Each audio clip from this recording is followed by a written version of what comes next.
MTC.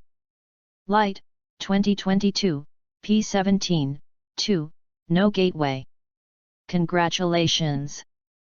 That was the first word that Stephen saw when he opened the envelope that his dad handed to him. Stephen. He knew that he would win the essay contest. Overly excited, he shouted, "Hooray!" At that moment, 2 tickets to Ace Amusement Park, the prize, slipped out of the envelope. Ace. He picked them up and read the letter thoroughly while sitting on the stairs in front of his house. "Wait a minute.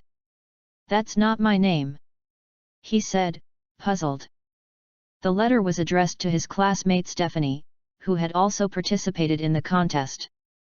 Stephanie. Reading on, Stephen realized the letter had been delivered mistakenly. Stephen. Unfortunately, it should have gone to Stephanie, who was the real winner. Stephanie. He looked at the tickets and then the letter. He had really wanted those tickets. He had planned to go there with his younger sister. Stephen was his sister's hero, and he had bragged to her that he would win the contest. Stephen. However, if she found out that her hero hadn't won, she would be terribly disappointed, and he would feel ashamed. If I don't tell Stephanie, perhaps she will never know, Stephen thought for a moment. Stephanie. Stephen. He remembered that the winner would only be notified by mail. As long as he kept quiet, nobody would know. So he decided to sleep on it. The next morning, he felt miserable and his dad recognized it right away. "What's wrong, son?" asked his dad. Stephen was hesitant at first but soon disclosed his secret. Stephen.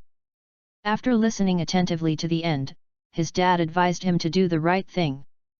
Once Stephen had heard his dad's words, tears started to fill up in his eyes. Stephen. I was foolish, Stephen said regretfully. Stephen. He took the letter and the prize to school and handed them to Stephanie. Stephanie. He congratulated her wholeheartedly and she was thrilled. On the way home after school, his steps were light and full of joy. That night, his dad was very pleased to hear what he had done at school.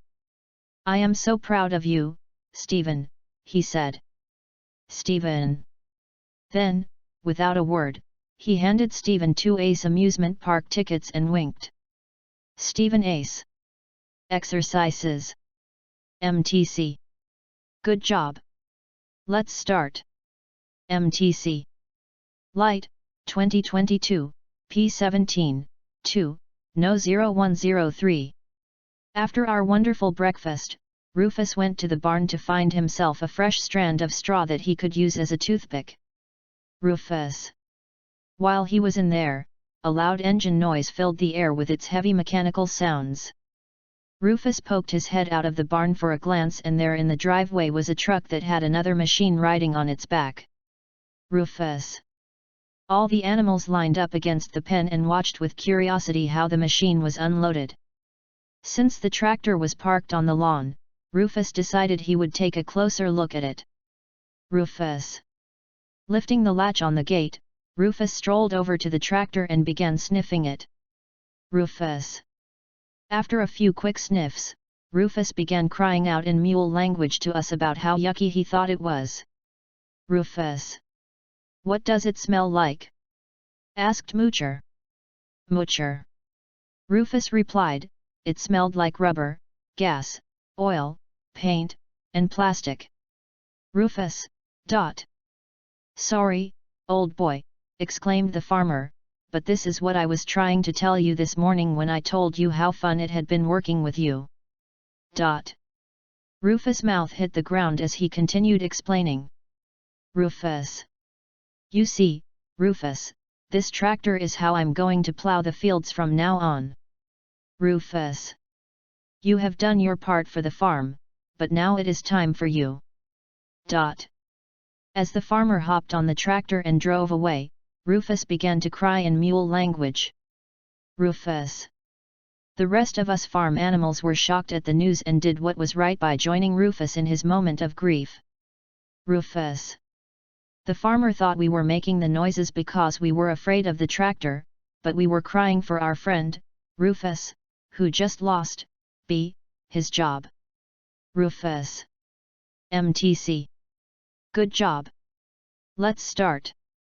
MTC. Light, 2022, P17, 2, No 0406. Cohen was sitting in a small shul one Friday night waiting for prayer to begin. Cohen. As he looked up from his prayer book, he noticed an elderly man walking around the shul, offering each person a small piece of chocolate from his little box. Cohen watched as most people politely refused. Cohen. Only rarely did anyone take it from this man's box. Cohen could tell that it gave the man great pleasure when anyone accepted his offer. Cohen. When the man approached him, Cohen said politely, "No, thank you," and watched as the man walked further down his row. Cohen.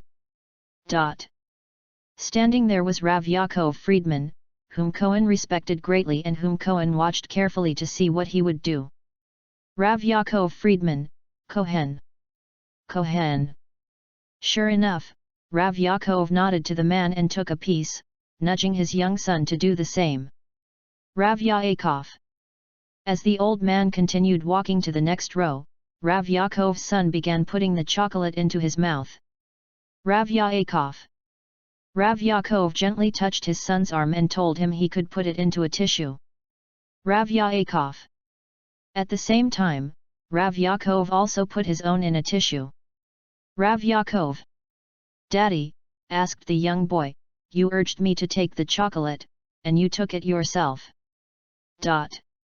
Why are we throwing it away now?" Rav Yaakov replied, "My dear son, I don't need to have the chocolate, and I certainly do not want you to have it, but I realize how much pleasure this man has every time someone takes a piece from his box." Rav Yaakov. "I knew we would not have it, but it is more important that this man feel good knowing that he is giving us something he considers precious."